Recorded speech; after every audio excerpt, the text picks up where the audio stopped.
Bonsoir. Au sommaire, loi des finances rectificative 2018, le ministère de la Communication face aux députés, le département demande un appui financier pour faire face aux nombreuses difficultés auxquelles il est confronté. Et puis, la fumée rougeâtre qui s'échappait près du palais du peuple est tout sauf un volcan. Les géophysiciens et les sismologues guinéens sont unanimes dessus. Leur explication, ce sera dans ce journal. Enfin, la fête de Tabaski est programmée pour le mardi 21 août. L'heure est à l'achat du bétail pour ceux qui en ont les moyens. C'est pour respecter le sacrifice d'Abraham. Le reportage de Ousmane Ba, ce sera également dans cette édition. C'est tout pour les titres. Encore une fois, bonsoir, bienvenue dans cette grande édition. Place tout d'abord à ce message départ du président de la République, professeur Alpha Condé, à son excellence Monsieur Nana Akufo-Addo, président de la République du Ghana. Monsieur le Président et chers frères, c'est avec une grande tristesse que j'ai appris la nouvelle du décès survenu ce 18 août 2018 de Monsieur Kofi Annan, ancien secrétaire général des Nations Unies et prix Nobel de la paix 2001. Monsieur Annan a dirigé l'Organisation des Nations Unies de 1997 à 2006, mandat au cours duquel il a posé des jalons importants dans le cadre de la réforme du système onusien, et ainsi que dans le domaine de la diplomatie préventive, du maintien et de la consolidation de la paix. Il a aussi favorablement contribué à l'édification d'un monde paisible et juste. La disparition de cet éminent et talentueux diplomate constitue une perte énorme pour le Ghana, l'Afrique et toute la communauté internationale. En cette douloureuse circonstance, permettez-moi au nom du peuple et du gouvernement guinéen d'exprimer au peuple ghanéen et singulièrement à la famille éplorée de l'illustre disparu nos sincères condoléances et notre profonde compassion, tout en restant solidaire au deuil observé par le peuple ghanéen. Je vous prie de recevoir, Excellence Monsieur le Président, l'expression de ma haute et fraternelle considération. Conakry, le 18 août 2018, professeur Alpha Condé, président de la République, chef de l'État. Kofi Atta Annan, né le 8 avril 1938 à Koumassi au Ghana, est donc mort ce 18 août 2018 à Genève. Un diplomate, homme politique, économiste et homme d'État ghanéen, il fut le 7e secrétaire général des Nations Unies et le premier à sortir des rangs du personnel de l'organisation. Il occupa cette fonction jusqu'en 2006 et c'est le 10 décembre 2001 qu'il receva le célèbre prix Nobel de la paix. Gentleman distingué, Kofi Annan est une icône mondiale et un homme de paix qui soutenait fermement la bonne gouvernance et le sens des responsabilités des dirigeants. Paix à son âme. Le 6e congrès du Parti turc de la justice et du développement AK Parti a désigné Recep Tayyip Erdogan comme candidat pour la présidence de ce mouvement. Le chef de l'État, professeur Alpha Condé, a pris part à cet événement. Compte rendu, Sanassi Keita. Le Parti turc de la justice et du développement, AK Parti, a de nouveau désigné ce samedi 18 août 2018 le président Recep Tayyip Erdogan comme candidat pour la présidence du mouvement. Cela a été fait à l'occasion de ce 6e congrès ordinaire de l'AK Parti ici à Ankara, la capitale politique de la Turquie. Plusieurs personnalités africaines et étrangères ont pris part à ce congrès à l'image du président de la République de Guinée, professeur Alpha Condé, en compagnie de plusieurs personnalités. Militants et sympathisants sont également là, en effervescence, pour témoigner à nouveau de leur soutien sans détour aux idéaux du parti. Et selon le président du Congrès, Mehmet Ali Sahim, la proposition sur la candidature d'Erdogan pour le poste de président du parti a été signée par 1457 délégués du mouvement. Erdogan a fondé le Parti de la justice et du développement en 2001. Il en a assumé la direction jusqu'en 2014, date à laquelle il a démissionné en raison de sa candidature à la présidence. La constitution turque prévoyait à l'époque que le président ne devait avoir aucune affiliation politique.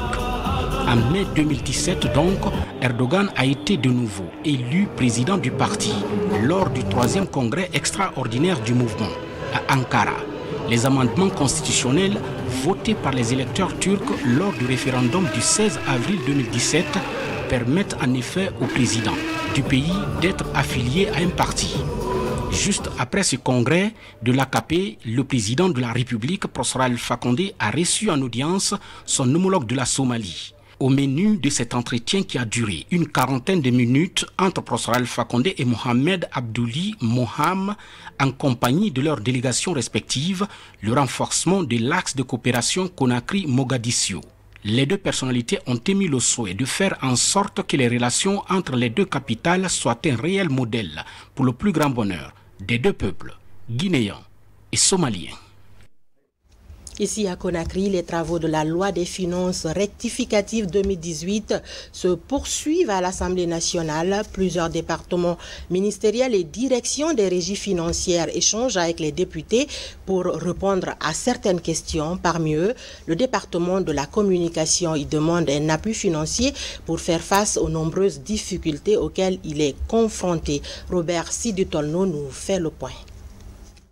Ils sont tous cadres, techniciens des principales régies financières, impôts, budget, administration des grands projets, à répondre aux questions des députés sur le volet recettes de la loi des finances rectificative 2018. Devant l'enjeu de développement, le constat général fait état de la coupe drastique des lignes d'investissement des budgets sectoriels. Pour faire face aux défis de l'heure, les députés venus des différentes commissions de fonds appellent à une conjugaison d'efforts de toutes les régies financières pour une mobilisation accrue des recettes intérieures propres. Il y a eu des prévisions de recettes qui n'ont pas pu être atteintes pour des raisons qui nous ont évoquées, mais nous n'avons pas manqué de dire aux techniciens qui étaient devant nous qu'il y a encore, selon nous, des poches de recettes qu'il faut mobiliser. L'objectif n'étant pas de dire que nous allons augmenter la pression fiscale sur les entreprises formelles, il faut fournir une nouvelle politique fiscale pour essayer quand même de ramener dans le formel le secteur informel. Mais ça demande beaucoup plus de communication, beaucoup plus de dialogue, beaucoup plus de collaboration avec le secteur privé. Nombreux sont les départements ministériels qui sont aujourd'hui confrontés à un problème de mobilisation de fonds pour faire face aux charges quotidiennes. C'est le cas par exemple du ministère de la Communication qui était venu demander l'appui des députés de la commission communication de l'Assemblée nationale pour doter le département d'un budget conséquent. Si nous arrivons à investir dans ce département, les possibilités qui existent pour engranger beaucoup plus de recettes dans ce département. Mais ce qui est clair à souligner aujourd'hui, nous avons un département qui est en difficulté de recettes, étant donné que le journal Oroya ne donne pas de recettes et ne se produit même pas en réalité, parce que s'ils arrivent à produire 10 journaux par mois, c'est beaucoup fait. De l'autre côté, la RTG, qui est une poche de recettes aussi, mais qui ne donne pas suffisamment compte tenu des problèmes liés à la maintenance de la RTG Coloma. Et la RTG Boulbiné ne produit presque même pas. C'est un département où presque tous les secteurs sont prioritaires. Donc j'ai pris bonne note des propositions des députés, notamment en ce qui concerne l'amélioration de certains messages au niveau de la télévision nationale, en ce qui concerne l'accroissement des recettes des services du département. Et nous allons nous mettre à la tâche pour essayer progressivement d'améliorer les conditions de fonctionnement du département de la communication. La défense nationale était aussi face aux députés membres de la commission défense et sécurité pour discuter de l'exécution en cours de son budget sectoriel et répondre aux questions des députés de cette commission dans le cadre de la loi de finances rectificative en son volet recettes. Médias avec le congrès électif de l'Union des radios et télévisions libres de Guinée. Le bureau exécutif sortant avec à sa tête Sanou Kerfala Cissé est reconduit pour un nouveau mandat de 3 ans. Face à cette confiance renouvelée, l'équipe compte vite se mettre à la tâche pour relever les défis dans leur domaine. Mamadou Saliouba. 37 membres statutaires sur 54 ont pris part à ce congrès électif de l'Union des radios et télévisions libres de Guinée.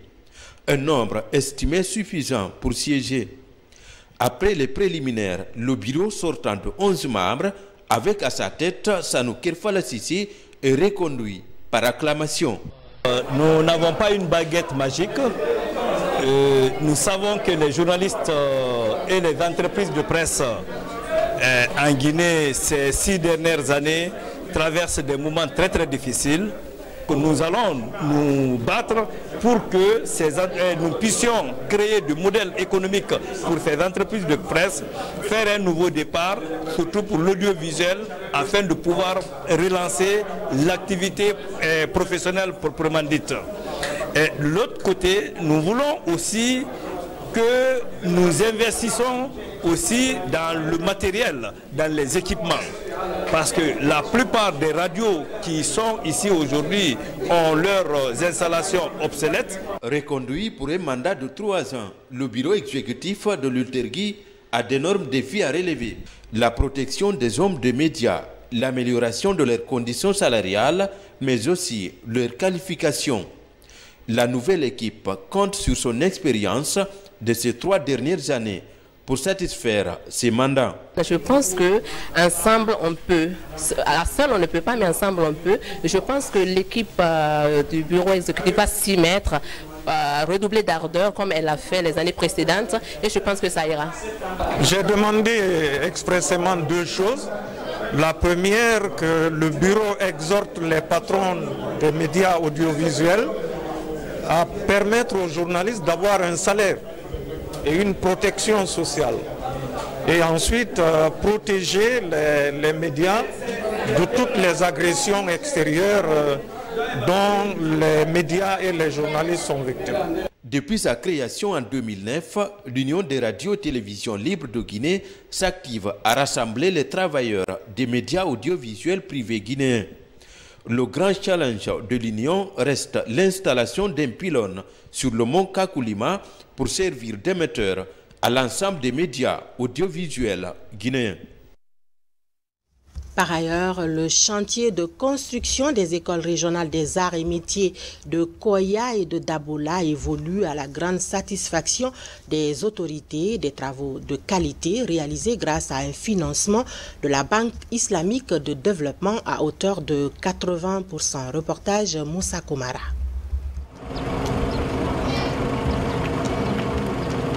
À Bentouraya, dans la commune urbaine de Koya, le chantier de construction de l'école régionale des arts et métiers a fait allure.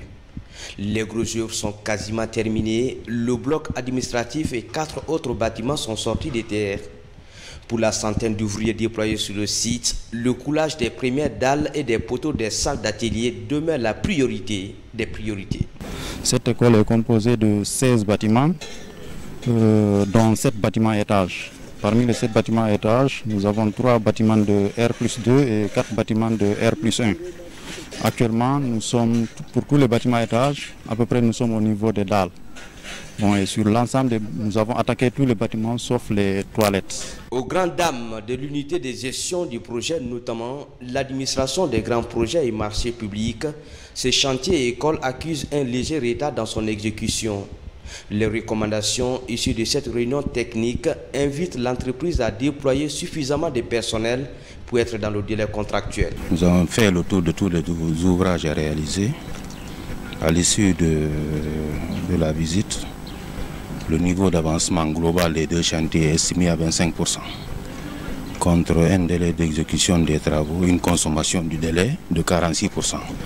Il y a déjà un écart entre le niveau d'exécution physique et le planning prévisionnel.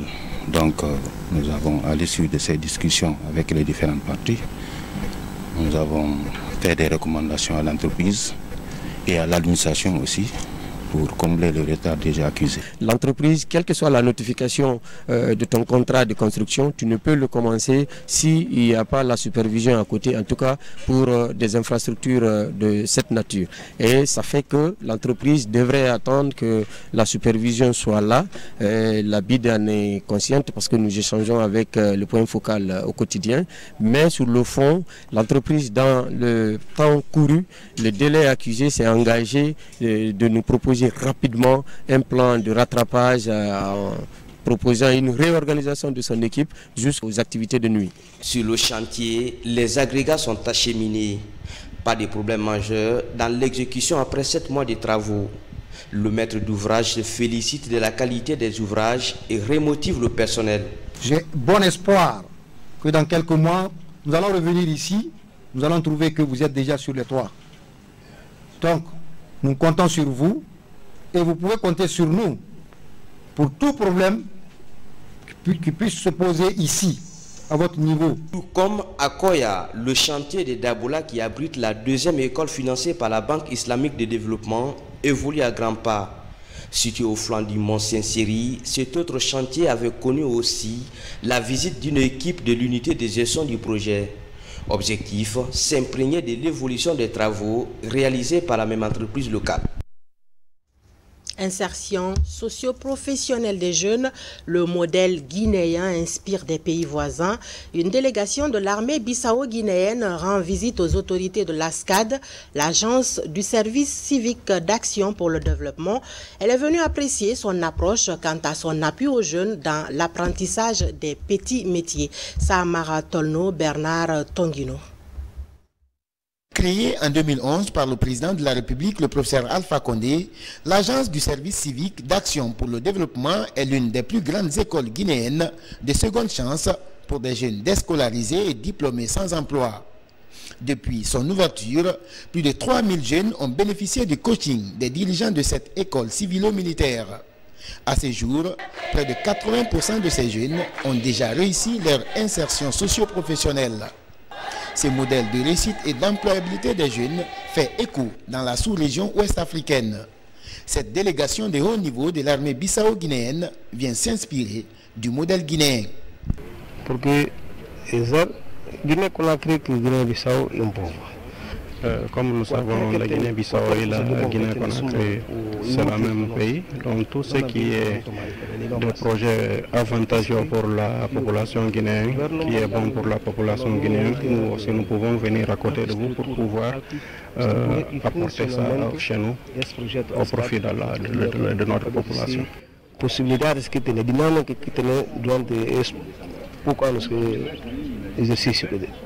Pour permettre à ces pays frères de mieux comprendre les différentes étapes de la mise en place de ce modèle, les responsables de l'ASCAD et les partenaires techniques expliquent à leurs hôtes les grandes lignes qui meublent le fonctionnement de cette structure. S'inspirer du modèle de l'ASCAD pour pouvoir en faire autant chez eux, c'est un réconfort pour nous Guinéens, mais aussi pour nos autorités, parce que l'initiative est pertinente, mais aussi ça veut dire que nos résultats ont fait écho. Et ce que nous avons atteint comme résultat est d'une valeur qui dépasse nos frontières. Je pense que le projet fondamental pour eux est de proposer ça à une grande réunion qui aura lieu à Paris, une réunion internationale où 150 projets seront proposés. Je crois que le président Macron a invité plus de 23 000 personnes à ce grand congrès au mois de novembre.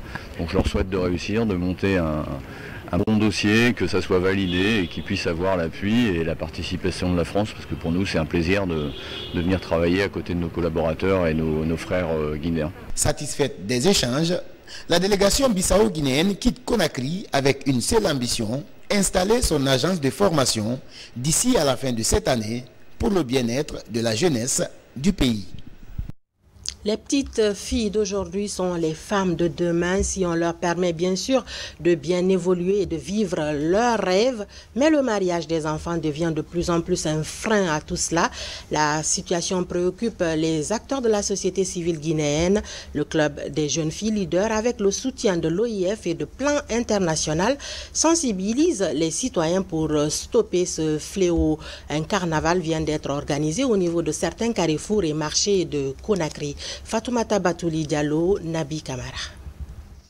Selon une étude réalisée en Guinée, 34% des filles sont aujourd'hui victimes du mariage précoce. Le phénomène touche celles dont l'âge varie entre 13 et 17 ans. À travers ce carnaval, le club des jeunes filles leaders de Guinée sensibilise les citoyens sur les dangers liés à cette pratique. Les séances se font sur les places publiques, comme ici au grand marché d'Anko 5. Le mariage d'enfants, ça a des conséquences néfastes sur la santé, non seulement, mais aussi sur l'émancipation de la jeune fille.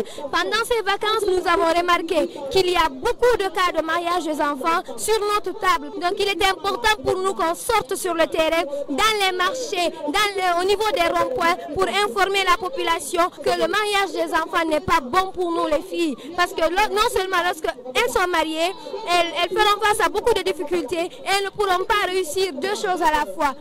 Le club des jeunes filles leaders de Guinée est déterminé à restaurer le droit à la scolarisation des filles. Une initiative qui devra forcément freiner le mariage précoce. Pour y arriver, des plaidoyers sont faits à l'égard des parents. Il est important que les parents communiquent avec les jeunes filles. Il ne faut pas qu'ils aient peur. Le mariage n'est pas une solution pour nous. Le mariage n'est qu'un facteur qui nous empêche d'aller de l'avant. Et si eux, nos parents, à qui on a confiance, ceux qui doivent nous protéger, nous donnent un mariage, vraiment, on dira que non, c'est le destin. Et pour éviter de dire que c'est le destin, il faut qu'ils comprennent que notre avenir dépend d'eux. Peut-être à la longue, les gens vont essayer de comprendre. Ils vont juger nécessaire de ne plus donner leur fille en mariage précoce. Le code pénal guinéen interdit le mariage précoce. C'est pourquoi l'implication des religieux, les professionnels de santé et les parents est nécessaire pour promouvoir l'éducation des jeunes filles dans le cadre du développement socio-économique de notre pays. Entre mariage précoce et crimes rituels, les enfants se retrouvent souvent dans une situation qui inquiète. Les coordinations régionales s'en indignent et interpellent les autorités. Elles demandent plus de protection et de sécurité pour les enfants de notre pays. Maurice Sidibé. Ces dernières années, environ une dizaine d'enfants ont été victimes de crimes à travers le pays pour des fins rituelles. Une situation qui pousse les coordinations régionales à attirer l'attention des autorités sur cette pratique qui prend des courbes. La République de Guinée assiste à de nombreux cas de crimes caractérisés par des assassinats cruels, sauvages et barbares, des enlèvements et séquestrations de ces filles, de certaines de ces filles et fils par des personnes sans foi et hors la loi, avec le prélèvement des organes génitaux, des seins, du sang humain et d'autres parties sensibles du corps de ces victimes pour des fins rituelles. Malgré les multiples plaintes formulées par les familles victimes et parfois avec l'appui de la coordination des sages devant les services compétents, les efforts sont demeurés vains et l'espoir d'obtenir un procès juste et équitable s'amenuise et reste à désirer. Plus loin, la lenteur et la complexité des procédures judiciaires sont généralement improductives. Le paiement des honoraires des avocats, les frais de constitution de dossiers et les nombreux autres frais de déplacement pour le suivi des dossiers sont autant de charges qui ruinent les économies des familles victimes. Ceci contraint deux fois celles-ci à abandonner le procès et s'en tenir à la croyance divine. En Guinée, malgré les efforts déjà fournis, les coordinations régionales dans cette déclaration commune invite le gouvernement, les institutions et les organismes de défense des droits de l'homme à multiplier davantage les actions en faveur de la protection et la sécurité des citoyens, surtout celle des enfants. Ça interpelle le gouvernement à multiplier les efforts dans le cadre de la protection et la sécurité de tous les citoyens de notre pays. Invite les services de sécurité et de défense à prendre toutes les dispositions nécessaires et urgentes en vue d'apporter dans les meilleurs délais toute la lumière sur les crimes n'ayant pas fait l'objet d'instruction et ni d'enquête d'une part, et d'autre part à traduire leurs auteurs en justice pour un procès. La vie humaine est sacrée. C'est pourquoi ces coordinations régionales en appellent ici à son respect et à sa protection. Elles demandent aussi aux populations à renforcer l'unité et la cohésion sociale. Actualité également, comment mieux circuler à Conakry sur des routes assainies et sans faire d'accidents. Ces différentes questions sont d'actualité et viennent de regrouper l'amicale de la faculté des sciences techniques et d'autres spécialistes de la sécurité routière. Ils entendent faire des propositions de solutions pour permettre à Conakry de répondre aux standards internationaux en la matière. Daouda Tabansila. La problématique de l'insécurité routière à Conakry interpelle les citoyens à tous les niveaux. Sur la question, l'amicale de la faculté des sciences techniques AFAST ENAM Conakry, auprès des autorités en la matière, entend apporter sa contribution en vue d'anéantir le fléau. L'objectif de l'AFAST en organisant cette conférence, c'est d'abord montrer qu'elle est disponible pour le développement de la Guinée. C'est la première raison. La seconde, puisqu'on a pris une thématique concernant l'assainissement et la lutte contre les accidents de la route, et justement aujourd'hui c'est un fléau réel dans notre cité Conakry. Et c'est un problème qui est posé, et nous allons continuer à en débattre. Le bilan humain et matériel des accidents de la route en Guinée est révélateur de chiffres particulièrement alarmants. Les initiateurs de cette rencontre, appuyant l'effort du gouvernement, voudraient se constituer en force de solution pour permettre aux citoyens de Conakry, jeunes pilotes du projet, de mieux circuler. Nous voulons constituer une force de proposition, dans un premier temps. Une force de proposition, et c'est ce que vous avez constaté dans la salle. Vous avez des gens qui sont brillants, qui sont des références dans leur domaine, et nous avons des propositions concrètes qui sont donc sorties de cette réunion, que nous allons retravailler et mettre à la disposition donc de l'autorité guinéenne, afin que nos conditions et notre cadre de vie s'améliorent. Conakry peut respirer et réduire son taux d'accident à travers ses routes. Pour les autorités de la sécurité routière, cette problématique qui reste transversale interpelle plusieurs départements. Chacun devrait jouer son rôle pour une ville modèle. Il faudrait que tous les intervenants, je dis intervenants, c'est le ministère de l'Urbanisme, le ministère des Travaux publics, des Transports, des Forces de sécurité, le ministère de l'Urbanisme, soient présents dans la salle, l'organisation territoire à travers le gouvernement soit présent dans la salle pour qu'on discute de la problématique de la circulation routière, de l'assainissement. Parce que tant qu'il n'y a pas une signalisation routière parfaite, ce que nous mettons sur pied, c'est du tout presque.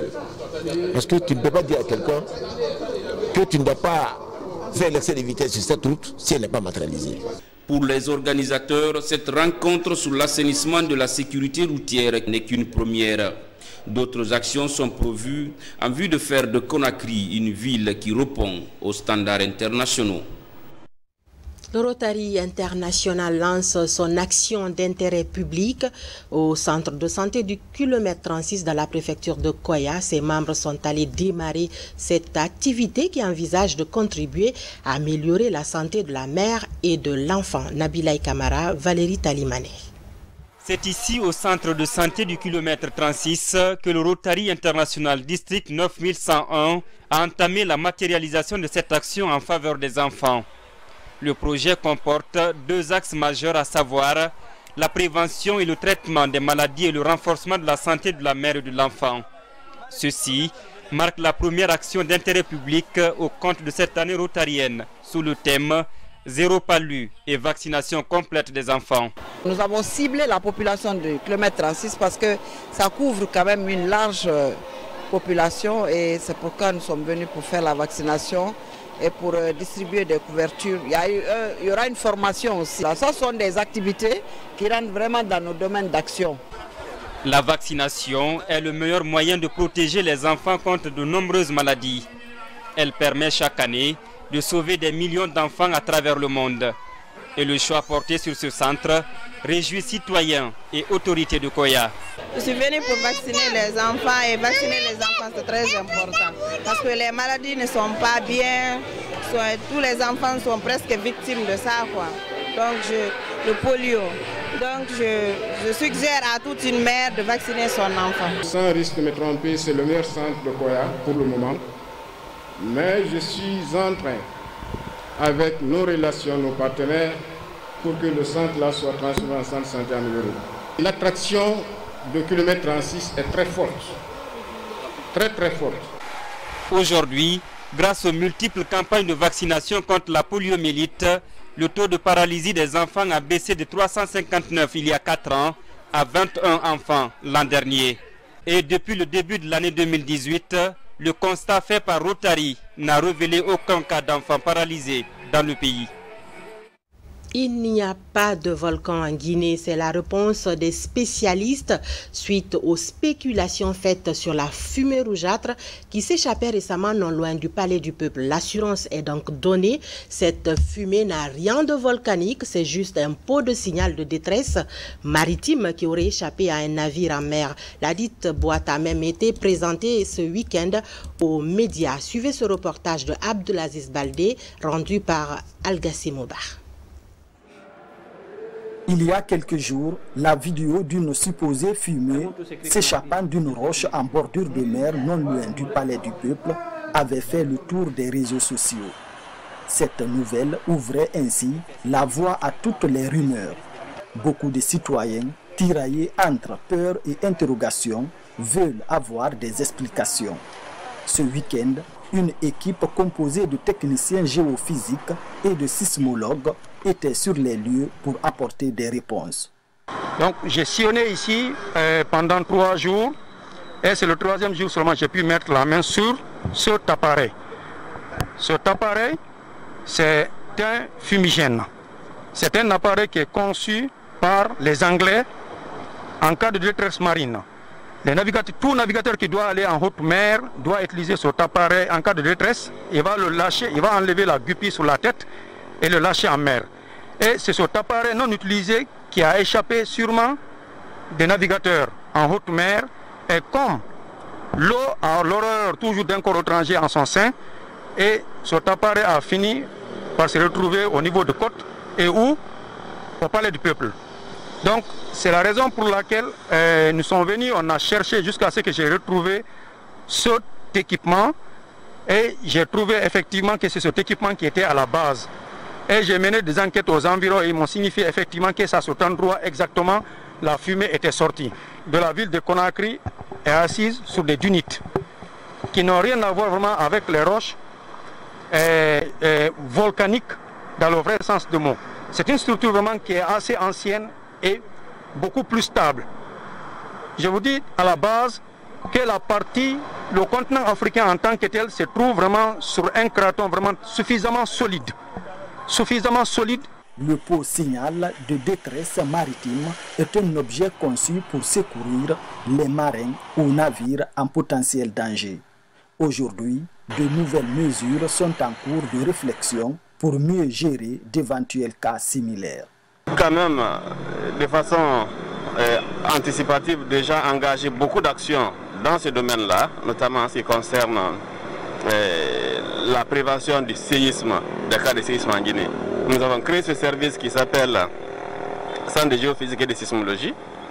Nous demandons aux populations de garder leur sérénité. Il n'y a rien de grave qui se produit ici qui peut avoir un impact sur eux, sur les populations. Et ce n'est pas du tout quelque chose de grave. C'est un événement qui est tout simplement complètement anodin, qui n'a rien à voir avec une quelconque catastrophe naturelle. Ce qu'il s'est passé, c'est juste un appareil qui s'est perdu et qui a produit un événement particulier. Selon des études faites depuis les années 1963, la commune de Kaloum est bâtie sur une terre stable très loin de toute zone volcanique.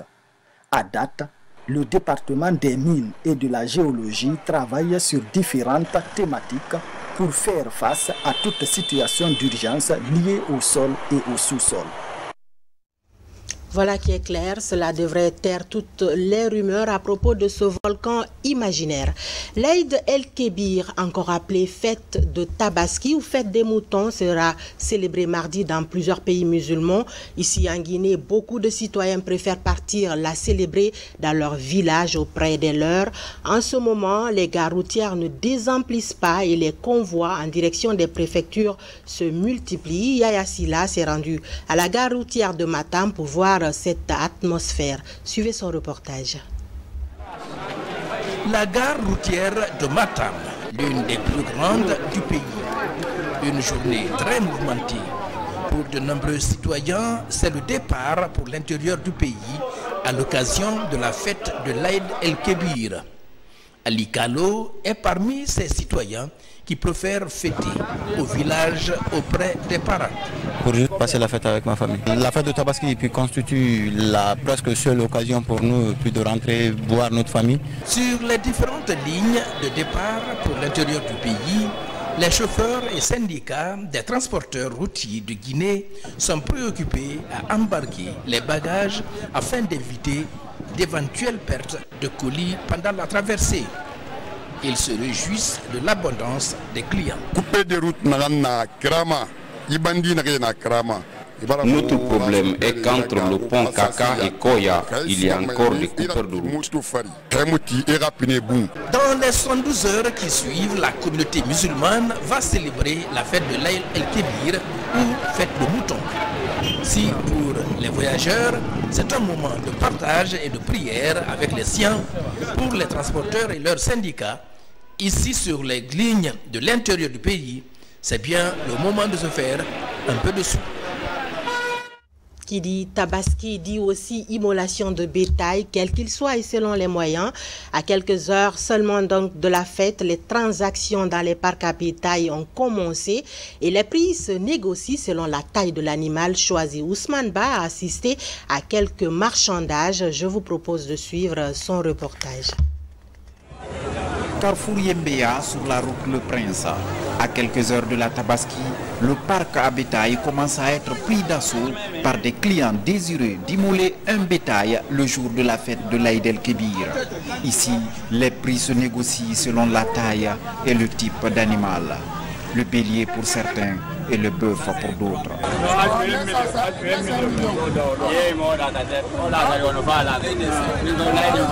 Je suis venu acheter des moutons. Bon, on a discuté avec le vendeur. Bon, c'est un peu cher, mais on est tombé d'accord sur le prix. Le mouton que je vous ai montré là, donc on est tombé sur 1 million. Ça, c'est abordable. Les